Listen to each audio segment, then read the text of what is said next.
नमस्कार, मैं अंजलि मिश्रा। स्वागत है आपका हमारे चैनल में। आपको बता दें कि इस वक्त पश्चिम बंगाल में एक तरफ बयानबाजी का दौर है तो दूसरी तरफ लगातार बीजेपी और तृणमूल कांग्रेस में झड़प देखने के लिए मिल रही है। इसी बीच शुभेंदु अधिकारी के जनसभा में भी बवाल किया गया, जिस बवाल के आरोप में तकरीबन 35 लोगों को गिरफ्तार किया गया है। और एक बार फिर शुभेंदु अधिकारी ने आपको बता दें कि बंगाल को लेकर बड़ा दावा किया है कि दिसंबर में विजय समारोह मनाते हुए मिठाई भी बांटेंगे। वहीं शुभेंदु अधिकारी पर बयानबाजी करते हुए अभिषेक बनर्जी ने उन्हें गद्दार मीर जाफर की उपाधि दी है। क्या है पूरा माजरा, विस्तार से जान लेते हैं। एक करके सबसे पहले बात करेंगे शुभेंदु अधिकारी के जनसभा में हुए बवाल को लेकर। बता दें आपको, पश्चिम बंगाल के डायमंड हार्बर जिले में इस वक्त बीजेपी नेता शुभेंदु अधिकारी की जनसभा से पहले विवाद हो गया। अधिकारी की रैली के दौरान हंगामा करने के आरोप में दक्षिण 24 परगना जिले में कम से कम 35 लोगों को गिरफ्तार किया गया है। यहाँ होटूगंज में टीएमसी और बीजेपी कार्यकर्ताओं के बीच झड़प हो गई। शुभेंदु अधिकारी घटनास्थल के पास डायमंड हार्बर इलाके में थे। डायमंड हार्बर के सीएम ममता बनर्जी के भतीजे अभिषेक बनर्जी का गढ़ माना जाता है। आरोप है कि यहां भाजपा कार्यकर्ताओं को ले जा रहे वाहन को कथित तौर पर रैली स्थान तक पहुंचने से रोक दिया गया था। केंद्र द्वारा बंगाल की बकाया राशि का भुगतान करने के असमर्थता के विरोध में टीएमसी कार्यकर्ताओं ने विभिन्न स्थानों पर डायमंड हार्बर रोड को अवरुद्ध कर रखा था। होटूगंज इलाके में टीएमसी और भाजपा के दो गुटों के बीच झड़प की खबर थी, जिसके कारण तोड़फोड़ भी हुई। बीजेपी पर की बसों पर पथराव किया गया। पुलिस को उन तनावग्रस्त इलाकों में तब त्वरित कार्रवाई कर अपना बता दें कि बल को तैनात किया गया। इस दौरान कई दुकानें को तोड़फोड़ की गई, कई गाड़ियों को आग के हवाले कर दिया गया। भाजपा कार्यकर्ताओं ने कथित तौर पर पीटा गया। कई मोटरसाइकिलों को आग लगा दी गई। कल रात की गई छापेमारी में हंगामा करने वाले तकरीबन 35 लोगों को गिरफ्तार किया गया है और इसे लेकर आज इन्हें कोर्ट में भी पेश किया जाएगा। मामले को लेकर बीजेपी नेता और पश्चिम बंगाल के प्रभारी अमित मालवीय ने ट्वीट किया और कहा कि कलकत्ता एससी ने बंगाल बीजेपी को 3 दिसंबर को डायमंड हार्बर में एक रैली आयोजित करने की अनुमति दी और पुलिस ने सुरक्षा प्रदान करने को कहा। इसके बावजूद बीती रात टीएमसी कार्यकर्ताओं ने कार्यक्रम स्थल पर हंगामा किया। पश्चिम बंगाल पुलिस और गृह मंत्री ममता बनर्जी को अवमानना कार्रवाई का सामना करने के लिए तैयार रहना चाहिए। बता दें आपको कि इससे पहले कोलकाता हाईकोर्ट ने शुभेंदु अधिकारी को शनिवार डायमंड हार्बर में एक बैठक आयोजित करने की अनुमति दी थी। शुभेंदु अधिकारी की मेगा मीटिंग से पहले बीजेपी ने आरोप लगाया था कि तृणमूल कांग्रेस यानी टीएमसी के ने वेंडर को कुर्सियां वापस ले जाने के लिए मजबूर किया है। वहीं आपको बता दें कि बयानबाजी का दौर भी इस वक्त लगातार जारी है। टीएमसी के राष्ट्रीय महासचिव अभिषेक बनर्जी और पश्चिम बंगाल में विपक्ष के नेता शुभेंदु अधिकारी के बीच शब्दों के बाण लगातार चल रहे हैं। टीएमसी और बीजेपी नेता एक दूसरे पर आरोप मढ़ रहे हैं। भारतीय जनता पार्टी के जो राष्ट्रीय उपाध्यक्ष दिलीप घोष है, उन्होंने मुख्यमंत्री ममता बनर्जी पर तीखा प्रहार किया था। उन्होंने कहा था कि उन्हें विपक्षी एकजुटता के बहाने चाय पीने के लिए लखनऊ और पटना जाती थी, लेकिन अब उन्हें कोई पूछता ही नहीं है। शुभेंदु अधिकारी का मजाक उड़ाते अभिषेक बनर्जी ने उन्हें रिजर्वेशन अगेंस्ट कैंसिलेशन यानी RAC विपक्ष का नेता बताया है। इतना ही नहीं, तृणमूल सांसद अभिषेक बनर्जी ने शुभेंदु अधिकारी की तुलना मीर जाफर से की है। न्यू टाउन में इको पार्क में दिलीप घोष ने राज्यपाल के उस बयान के बारे में सवाल पूछा गया था जिनमें उन्होंने ये कहा था कि बंगाल देश का नेतृत्व करेगा। इस पर दिलीप घोष ने कहा, राज्यपाल चाहते हैं कि बंगाल देश का नेतृत्व करे, लेकिन आज जो बंगाल में ऐसा कोई नहीं है जो ऐसा कर सके। ममता बनर्जी राष्ट्रीय नेता बनना चाहती है, लेकिन उन्हें कोई नहीं पूछ रहा। पहले पटना जाती थी, लखनऊ जाती थी, चाय पीती थी, भाषण देती थी और चली आती थी। तृणमूल सांसद अभिषेक बनर्जी ने शुभेंदु अधिकारी की तुलना मीर जाफर से की। अभिषेक ने यह कहा कि पूर्व मिदनापुर का ये गद्दार अगले 500 साल तक मीर जाफर कहलाएगा। मैं पूर्व मिदनापुर की धरती गद्दारों और बेईमानों से मुक्त करूंगा। ईडी और सीबीआई की कार्रवाई से बचने के लिए इन लोगों ने बीजेपी का दामन थाम लिया है। पूर्व मेदिनीपुर ने तृणमूल नेतृत्व को निर्देश दिया, पंचायत चुनाव में शांतिपूर्ण मतदान होगा। जो लोग चुनाव नहीं लड़ना चाहते वो तरह तरह के तर्क दे रहे हैं। तृणमूल के 2016, 2021 और 2011 की तुलना में अधिक सीटें जीती है।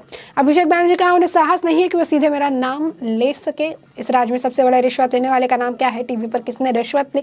सुदीप्त सेन पत्र क्यों दिया? किस कॉलेज का गर्ल्स हॉस्टल 2015 में खेला गया था? टीएमसी के राष्ट्रीय महासचिव और लोकसभा सांसद अभिषेक बनर्जी ने कहा कि पार्टी के महासचिव के रूप में मैं मानता हूं कि अधिकारी जैसे देशद्रोही पर भरोसा करना एक गलती थी और मैं इसके लिए माफी भी मांगता हूं। इसका फायदा उठाते हुए उन्होंने आम लोगों को धोखा दिया है। हमारी सर्वोच्च नेता ममता बनर्जी की गलती ये थी कि उन्होंने देशद्रोही और उनके परिवार के सदस्य पर आंख मूंद कर भरोसा किया। उन्होंने कहा, मैं 15 दिन का समय दे रहा हूँ, इस स्थल पर मैं एक बैठक होने दे और इस बैठक में आप मेरे साथ आके मैं खुले चुनौती आपको दे रहा हूँ, बहस का सामना करें। अगर मैंने आपको निर्वस्त नहीं कर सकता तो मैं राजनीति छोड़ दूंगा। तो ये आप देख सकते हैं कि जुबानी जंग जो है वो लगातार जो है जारी दिख रही है। तरह तरह के प्रदर्शन जो है देखने के लिए मिले हैं।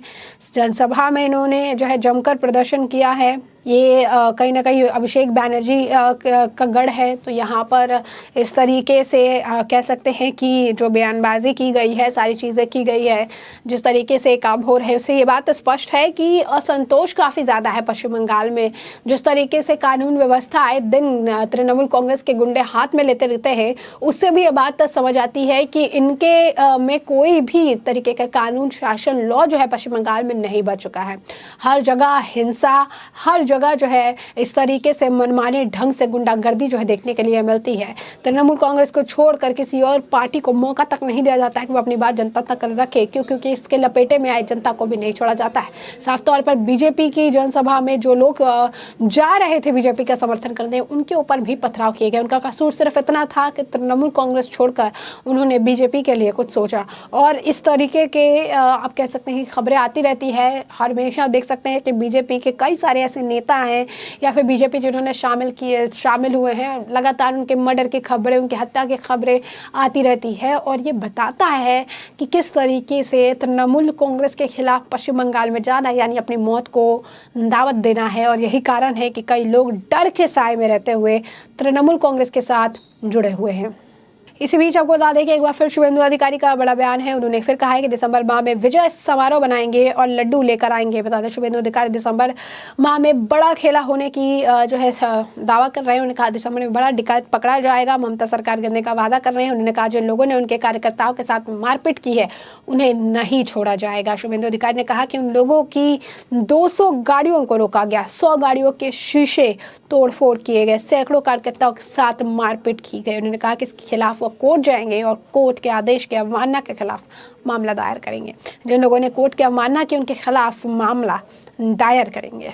वहीं शुभेंदु अधिकारी ने यह भी कहा कि जिन लोगों को मारा गया है वे विश्वास करें और जिस तरह से जुलूस रोकने की कोशिश की गई है उसके खिलाफ भी कोर्ट में हम जाएंगे और बड़ा एक्शन लेने की बात कहेंगे। उन्होंने कहा कि सभा आखिरकार हो रही है, उन लोगों ने सभा रोकने की कोशिश की लेकिन सभा हुई। उन्होंने कहा कि माकपा को कैसे रास्ता दिखाया गया उसी तरह से टीएमसी को रास्ता दिखाएंगे। आप नामांकन दाखिल करें, इसके बाद आप लोगों को खेला दिखाऊंगा और इसी मास में फिर आऊंगा, विजय मनाएंगे, हांडी भर लड्डू लेकर आऊंगा। दक्षिण 24 परगना के गणतंत्र सबसे पहले विकसित हुआ था। सीपीएम को कैसे हटाया जाए, कैसे नंदीग्राम से हटाया जाए। जिला परिषद के चुनाव में टीएमसी नामांकन करने नहीं देने दिया, लेकिन इस बार खेला जरूर होगा।